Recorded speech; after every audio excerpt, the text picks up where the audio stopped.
Dairy Connect's Chief Executive Officer, Shaughn Morgan, joins me this morning. Dairy Connect is an advocacy body 100% focused on being the voice for all partners in the dairy industry. Shaughn, you would have your work cut out for you trying to get everybody on the same page. Thanks for being with us on Rural Queensland today. Absolute pleasure, Ben. So the dairy processors have agreed to an amend specific terms in their milk supply agreements to address the ACCC's concerns about it being unfair for farmers. Can you just step us through how this has come? We understand the ACCC's role in all this, but how you got the processors to actually agree to amend the terms? There's been a long process getting to this point, and we should make very clear this is only a first step. During the ACCC inquiry, which had powers of summons, the Deputy Chair, Nick Keogh, and his team were able to look at the milk supply agreements that the processors had with dairy farmers throughout Australia, and in particular in New South Wales and Queensland, as were both fresh milk states. Those contracts had a number of unconscionable clauses in them, and the ACCC, in discussions with a number of the processors, such as Browns, Lion, Norco, Parmalat and Fonterra, have been able to get those processors to agree to changes in future contracts that they will have with their producers so as to make them more reasonable, more transparent, more fair. But this is not something that we can rely upon into the future. The mandatory code still needs to be introduced. Of course, at any time, these processors can say, we will not agree or continue to agree to make the changes that we said, and we'll go back to the old ways. That we don't want. That we are so pleased that these processors have taken this step in good faith with their producers to ensure that there is a sustainable dairy industry into the future. For at the moment, Dairy Connect is concerned that there might not be, and that we're here for a survival mode rather than sustainability. Yeah, I'm with you on this, and that's the real worry. And I mean, a lot of the farmers I speak to, they feel the same way. How do we change that mindset, though? How do we get it so we're not importing 100% of milk? We're not shipping it around. We get some of these guys to actually understand the importance that we need people who are dairy farmers. I mean, the numbers are staggering in Queensland, from close on 2,000 to now 400 and something dairy farmers in the course of, and there's been more money given. The costs keep on going up, but for some unknown reason, the processors think they're doing the right thing. And that really is, as you said before, a mindset. Already in the most recent stats from Dairy Australia, in Queensland, you're down to under 400. You're at 393 farms. Dairy farms are continuing to shrink. And we need to make sure that we're able to re-evaluate where it is that we're going in our relationship between the processor and the producer. At the moment, it is a very one-sided relationship. But let's not forget, the supermarkets have a role to play as well.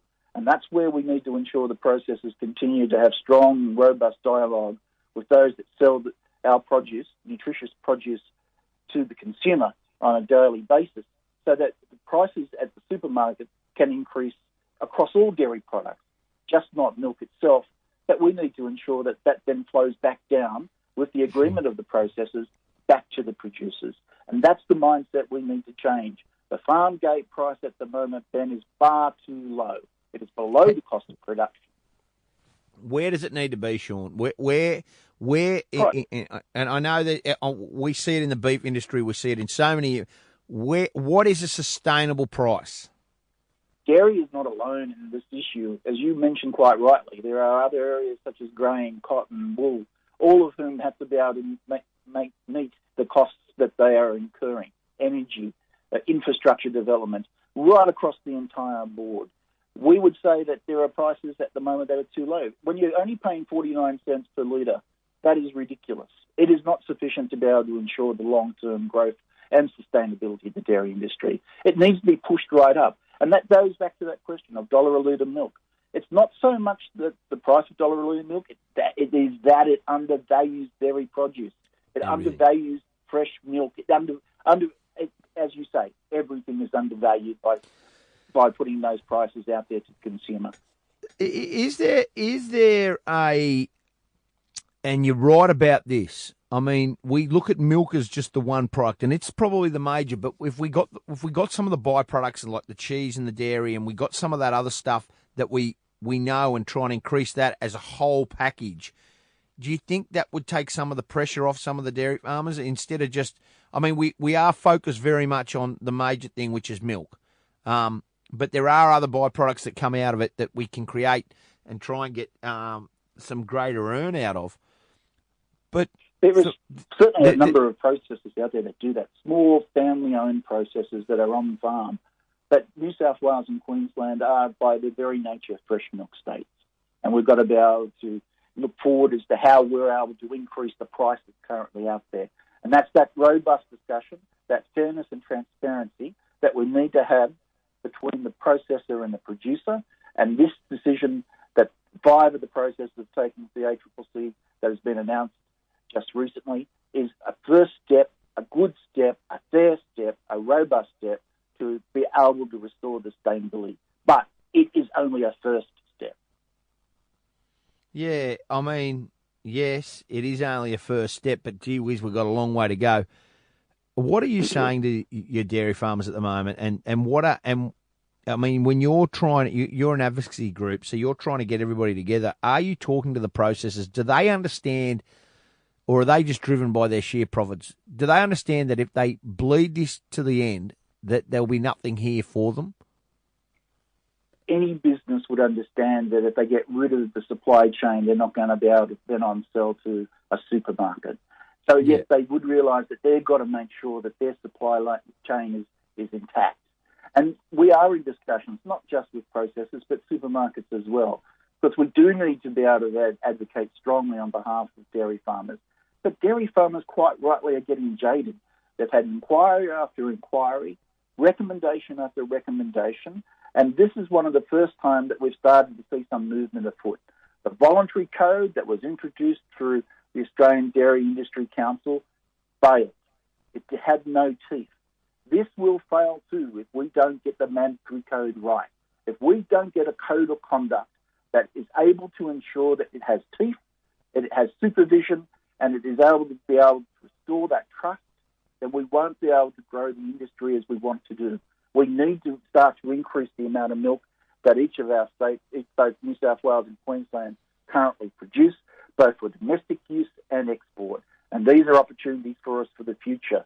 But we need to be able to restore that faith and trust between the value chain. Yeah, I mean that's the big thing, eh? That's the big thing, to try and get everybody on the understanding. What would you say is the turnaround time till we see some change? I mean, the ACCC obviously gave some findings. There's been some relief. How long is it till we'll see this not prosper? It's a hard question. How long is a piece of string? This first started back in August 2016 when Barnaby Joyce had the symposium in Melbourne where he announced the ACCC inquiry. It then wasn't until November 2017 that we saw the interim report. April 2018 saw the final report. We've now got the consultative process underway, and the Federal Department of Agriculture has been out there at the moment doing that. In terms of the mandatory code, we should see a draft in the next few months. I would like to think that that would then be implemented quickly so that we'd be able to start to see that restoration of trust. But it's incremental steps. We need to make sure that each step we take, we don't take a backward step. So we've got to build upon what we've been able to advance with, and that's not an easy answer. So when you ask me when do we see a result, the quicker the better. The industry deserves it. We won't have a future if we don't work it out quickly. Thanks, mate. Appreciate your time this morning. Thanks so much for being with me. Really appreciate everything you've done. Good on you, mate. Cheers, mate. Bye. We'll take a short break. Be back with more. This is Rural Queensland Today.